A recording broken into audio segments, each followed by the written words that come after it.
안녕하세요, 리본카 전현빈입니다. 오늘 제가 여러분들께 보여드릴 차는 바로 기아에서 처음으로 도전한 픽업 트럭 타스만입니다. 타스만, 많은 분들이 기대를 하셨던 차량이긴 하죠. 기아에서 픽업 트럭을 만든다고? 라는 생각을 누가 했겠어. 기아가 그냥 트럭이나 화물차, 버스 이런 것들은 만들어 봤지만 픽업 트럭 자체는 처음이거든요. 그래서 많은 분들이 야, 타스만 과연 어떤 차가 될까? 라는 것들을 정말 많이 궁금해 하셨을 텐데, 외관이나 이런 것들은 사실 이미 다른 채널에서 여러 번 보셨을 테니까 오늘은 저희가 이 타스만을 가지고 시내도로라든지 고속도로를 잠깐 주행을 해보면서 이 차량이 어떠한 승차감을 가지고 있는지, 어떠한 옵션들을 잘 포함하고 있는지, 과연 내가 이 차를 구입할 만한 가치가 있는 차인지, 그런 것들을 간단하게 한번 알아보도록 하겠습니다. 근데 좀 개인적으로 조금만 더 예쁘게 만들어줬으면 어땠을까 하는 생각이 자꾸 들기는 하네. 왜 이거를 이렇게 곤충스럽게 만들었는지 모르겠어. 아니 기아 잘하는 스타라이트, 시그니처 뭐 이런 거 있잖아요. 별같이 만드는 그런 거 있잖아. 아니 왜 그런 패밀리 룩 안 하고 얘만 따로 이렇게 덩그러니 만들었는지 모르겠네.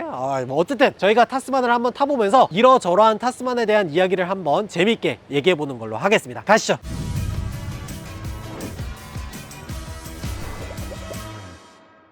자, 지금 타스만을 끌고 시내 도로로 나왔습니다. 일단은 첫 인상부터 좀 말씀을 드리자면, 기아에서는 기존에 뭐 물론 봉고라든지 이런 것들은 만들어 왔었지만 픽업 트럭이라는 종류 자체는 처음 만드는 겁니다. 이거 가지고 또 어떤 분들은 야, 현대에서 미국의 산타크루즈 만들어 봤지 않냐, 걔도 픽업 트럭이고 현대 기아는 한 몸이다, 뭐 이렇게 얘기하실 수 있는데, 일단은 기아만 놓고 보자고요. 그리고 산타크루즈 같은 경우에는 미국에서 판매되는 차량이기는 하지만 걔는 준중형급에 맞춰서 제작된 차량이지. 그래서 일단 이 타스만의 첫인상 같은 경우에는 굉장히 거대한 차량이라는 게 확실히 느껴집니다. 지금 웬만한 차량들이 다 아래로 보이는데 바로 옆에 지금 봉고가 하나 있거든요. 일반적으로 우리가 생각하는 1톤 탑차라든지 화물차 같은 차량들과 눈높이를 마주치면서 갈 수 있을 정도로 시트 포지션이 굉장히 높은 편입니다. 그리고 전방에 유리라든지 이런 것들이 개방감이 굉장히 높아서 사각지대가 굉장히 많아서 불편하다든지 이런 느낌은 잘 없는 것 같더라고요. 주차하거나 좁은 골목을 빠져나간다거나 이럴 때에는 물론 불편할 수는 있어요. 그렇지만 일반적으로 시내도로를 주행할 때에는 시원시원하게 뻗어있는 이 개방감 덕분에 운전하기에는 오히려 적절하다는 생각이 들어요. 시야가 이렇게 탁 트여있는 이유 중에 하나는 이 차량이 바디온 프레임 방식을 채택하고 있기 때문에 그러는 거잖아요. 바디온 프레임이라 그러면 사실 지금으로서는 많이 찾아볼 수 없는 자동차 형식이 됐죠. 예전 같은 경우에는 SUV 하면은 당연히 바디온 프레임으로 제작이 됐다라고 생각을 했었는데, SUV라는 항목이 점차 도시명, 온로드, 우리가 레저 활동이라든지 이런 곳에 점점 사용이 되기 시작하면서 도심 환경에 맞춰서 제작된 유니바디 형태의 SUV가 정말 많아지기 시작했어요. 심지어 지금 현대자동차에서는 바디온 프레임으로 제작된 승용차가 없죠. 기아에서는 유일하게 한 대가 있어요. 모하비가 아직도 바디온 프레임으로 제작되고 있는 차량이죠. 모든 라인업을 통틀어서 한 대, 두 대 있을까 말까 할 종류의 차량이 바로 바디온 프레임입니다. 아시다시피 바디온 프레임은 자동차를 제작할 때 프레임을 만들어 놓고 그 프레임 위에 차대를 얹어서 제작하는 방식이에요. 그러다 보니까 기본적으로 지상고라든지 전고가 높을 수밖에 없습니다. 지금 이 차량 사계절에 금호 크루젠 타이어를 끼고 있는데, 크루젠 타이어 아시다시피 트레드의 형상이나 모양새를 보면은 딱딱딱딱 파여져 있고 블록이 굉장히 많이 나눠져 있어서 일반적인 승용차에서 탔을 때는 이 블록들이 바닥에 닿을 때마다 다다다다다 하는 그런 음들이 계속해서 발생하는 타이어라고 볼 수가 있죠. 그럼에도 불구하고 이 정도 정숙함을 보여준다는 건 이 정도면은 외부에서 들어오는 소음이라든지 이런 것들은 굉장히 잘 저감시켰다고 볼 수 있을 것 같아요. 자, 그리고 바디온 프레임 얘기가 나왔으니까 이 차량의 승차감이라든지 이런 것들도 말씀을 드려야겠죠. 지금 타스만 같은 경우에는 뒤쪽에 판스프링을 사용하고 있어요. 판스프링이라는 거는 이 철판들을 덧대서 서스펜션을 만든 거죠. 리프 스프링이라고 하는데, 이 리프 스프링을 사용하는 것들은 보통 뒤쪽에 적재량이 많은 트럭들에서 사용하는 서스펜션 구조잖아요. 그래서 승차감이 어떤지 방지턱 같은 것들을 넘어보면서 얘기를 해드리도록 할게요. 자, 방지턱.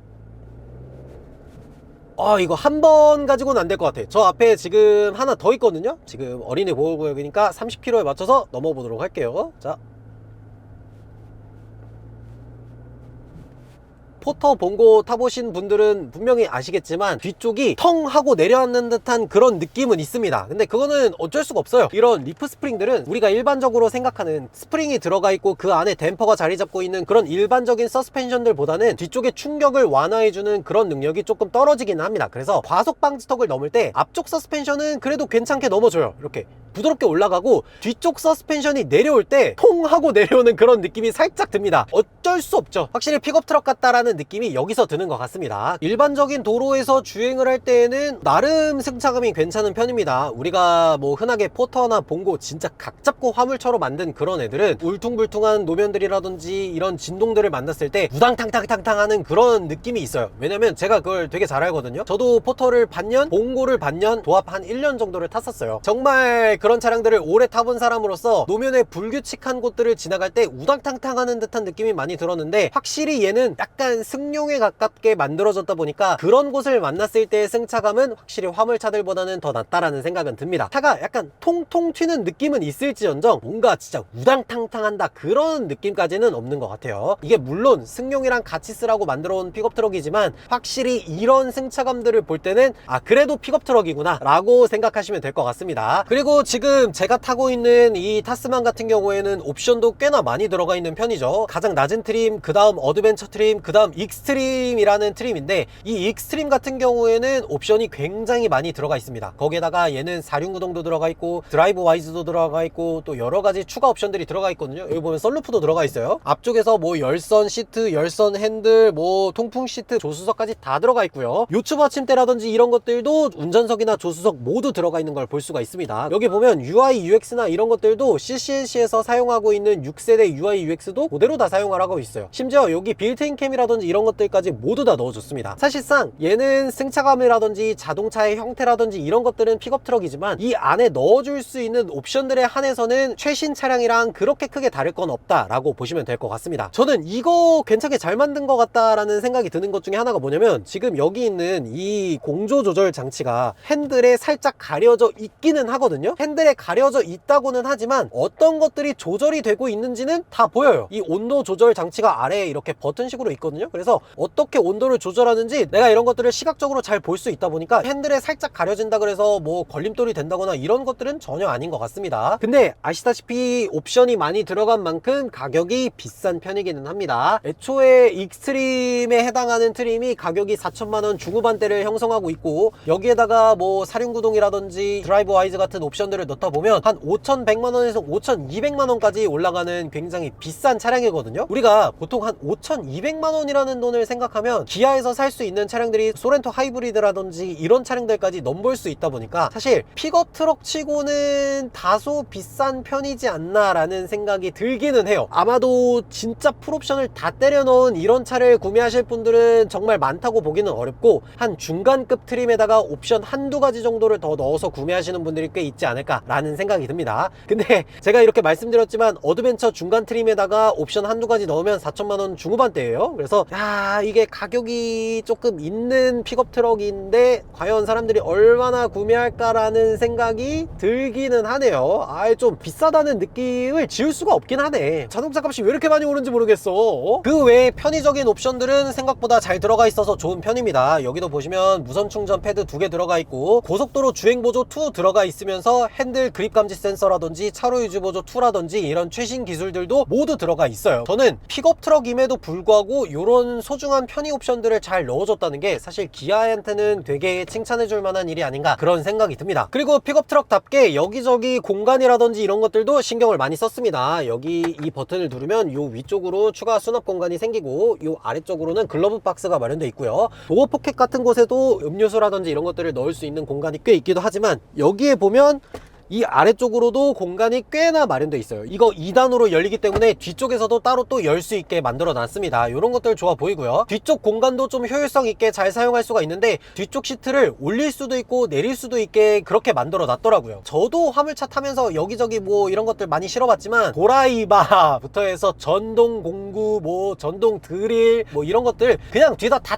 던져 놓잖아요. 그런 것들을 던져 놓을 때 시트가 안 올라가면은 시트가 있는 상태 그 위로 던져 놓을 수밖에 없어요. 그런 것들을 시트 위에다가 던져 놓기 시작하면 이게 공구들이 쇠로 만들어져 있고 금속 재질이고 이러다 보면 시트에 손상이 갈 수가 있거든요. 그래서 저 시트를 좀 더 유용하게 사용할 수 있게 조절한 거는 저는 괜찮은 선택이라고 봅니다. 그리고 적재함이라든지 이런 것들도 X프로 같이 오프로드를 주행하는 모델에서는 적재량이 한 400kg대로 낮아지지만 지금 이 차량 같은 경우에는 600kg까지 실을 수가 있잖아요. 보통 이런 픽업 트럭들을 사용하는 분들이라면 어디 공사 현장에 파견을 나간다거나 아니면 이쪽 공사 현장이 끝나서 다른 다른 쪽 공사 현장으로 가야 된다거나 그럴 때 나의 공구들, 나의 자재 이런 것들을 싣고 다녀야 되는 분들이 정말 많아요. 왜 그러냐면 저희 삼촌이 발파를 하셨었거든요. 제가 그 발파를 많이 따라다녔었어요. 그 발파 따라다니면서 이것저것 짐도 많이 실어보고 운전도 해보고 포터도 끌어보고 픽업트럭도 끌어보고 다 해봤는데, 그럴 때 보면은 발파 현장, 건설 현장 이런 것들이 고정적인 직업이 아닙니다. 뭐 어디 현장 끝나면 다른 현장으로 이동하고 다른 현장 끝나면 또 다시 시작 현장으로 가고 이런 식으로 이동하는 경우가 많기 때문에 짐들을 뒤쪽에다 계속해서 실어놔야 돼요. 그래서 이런 직종들을 가지고 있는 건설업에 있는 분들이 꽤나 많이 사용하시는 편이거든요. 아니면 인테리어를 하시는 분들이라든지 그런 분들이 내가 딱 오늘 사용할 수 있는 자재들 이런 것들 실어놓고 내리고 이런 정도에는 정말 괜찮을 것 같다라는 생각이 들어요. 심지어 지금 뒤쪽 적재함이나 고강도 플라스틱 같은 것들로 코팅을 해놨거든요. 쉽게 긁히지 말라고. 이런 것들도 우리가 픽업트럭에서 볼 수 있는 괜찮은 옵션 중에 하나라는 생각이 듭니다. 그리고 픽업트럭답게 이 뒤쪽에 있는 적재함은 여러가지 용도로 튜닝이 가능하거든요. 그 튜닝을 순정으로 할 수 있다 보니까 내가 원하는 입맛대로 수정해서 타고 다니면 괜찮겠다라는 생각이 들어요. 자, 유턴까지 한번 해볼게요. 유턴 과연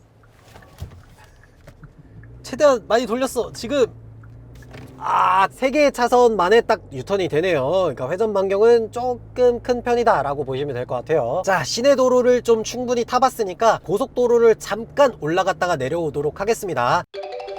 일단 스포츠 모드로 놓고 가속을 살짝 해보도록 할게요. 생각보다 가속하는 힘 자체는 되게 괜찮거든요. 자, RPM을 조금 더 내려볼게요. 3단으로 놓고 확실히 지금 이 차가 공차 중량이 2.2톤에다가 전장 길이도 5410mm나 될 정도로 굉장히 긴 차량이잖아요. 그럼에도 불구하고 이 정도 출력이면은 이 차량을 꽤나 빠르게 가속시켜주는 그런 느낌이 좀 있습니다. 오, 괜찮은데요? 근데 변속기가 조금 더 잘 맞물리면은 훨씬 좋겠다라는 생각이 들기는 해요. 지금 94에 7단으로 놓고 여기서 한번 쭉 기어 시프터를 내려보도록 할게요. 자, 따따따따따따 한 번에 쭉 내려가는 게 아니라 내려갔어. 이렇게 하는 느낌이 빠르다라는 느낌은 살짝 덜하긴 하거든요. 한 번만 더 해볼게요. 자, 8단에 1600rpm이고요 여기서 한번 쭉 내려보도록 하겠습니다.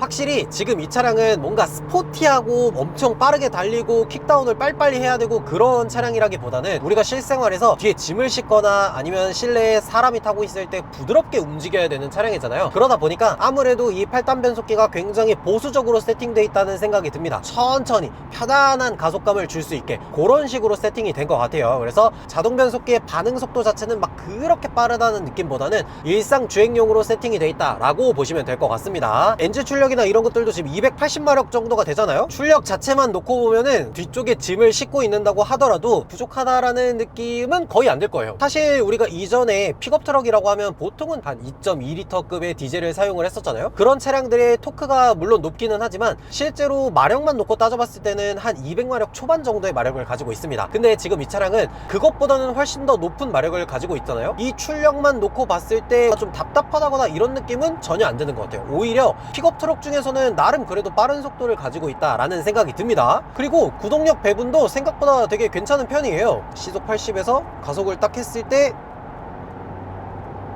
지금 4A로 돼 있는 상태인데 4A로 돼 있을 때도 이렇게 4륜이 모두 골고루 들어가는 모습을 볼 수가 있습니다. 자, 그럼 한번 낮춰볼까요? 이 H에서 어떻게 가속이 되는지 한번 보여드리도록 할게요. 이 H는 이렇게 후륜에 거의 100%의 출력이 다 들어갑니다. 다른 걸로 한번 바꿔볼까요? 위에는 가로로 나와 있는데 올렸는데 오른쪽으로 가고 내렸는데 왼쪽으로 가. 그러니까 뭔가 되게 직관적이다라는 느낌은 살짝 덜하긴 하네요. 4륜 하이부터는 에코, 스포츠 이런 모드가 따로 들어가지 않습니다. 노말에만 들어갈 수 있어요. 노말에만 들어간 상태에서 가속을 하면 구동력 배분을 어떻게 하는지 한번 보도록 하겠습니다.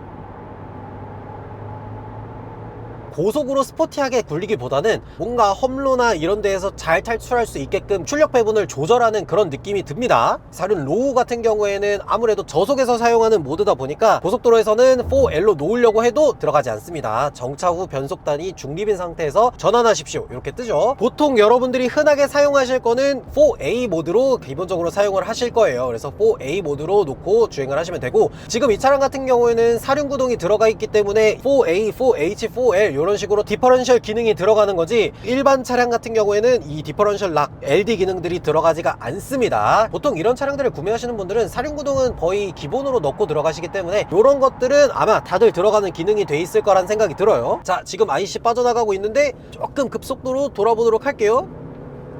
어우, 아무래도 지금 이 차량이 굉장히 전고가 높고 전장이 길고 그리고 무게중심이 위에 있다는 게 딱 느껴집니다. 그래서 어느 좀 급속한 IC를 빠져나간다거나 아니면 조금 코너링이나 핸들링을 급격하게 준다고 했을 때 차량의 롤링이 꽤나 발생하는 편입니다. 보통 이런 바디온 프레임이라든지 이런 종류의 형태를 가지고 있는 차량들이 무게중심이 굉장히 위에 있죠. 지금 이 타스만 같은 경우에는 엔진이라든지 이런 것들도 일반 다른 차량들에 비해서 엔진이 좀 높게 위로 올라와 있는 편입니다. 도각 능력을 80cm까지 넘어갈 수 있도록 세팅했기 때문에 엔진 에어 이테이크라든지 이런 것들을 꽤나 높게 세팅을 해놨어요. 그렇기 때문에 다른 차량들 대비해서는 조금 더 무게중심이 높고 급격한 핸들링에서는 아무래도 롤이 다소 발생한다는 것은 어쩔 수 없는 현상인 것 같습니다. 그렇지만 평소에 우리가 일상적으로 주행할 때는 사실 급격하게 핸들링을 줄 이유가 없죠. 왜 그러냐면 얘는 픽업 트럭이에요. 물론 가끔 도로에 보면은 포터르기니 봉고르기니 이런 말이 괜히 나왔겠어요? 그렇게 주행을 하시는 분들이 있기는 하지만 사실 그렇게 주행을 하면 안 되죠. 우리가 뭐 픽업 트럭을 가지고 서킷을 갈 것도 아니고 뭐 스포티한 주행을 할 것도 아니잖아요. 오히려 그냥 조금 더 조심조심 그런 식으로 주행을 하는 게 맞다라는 생각이 듭니다.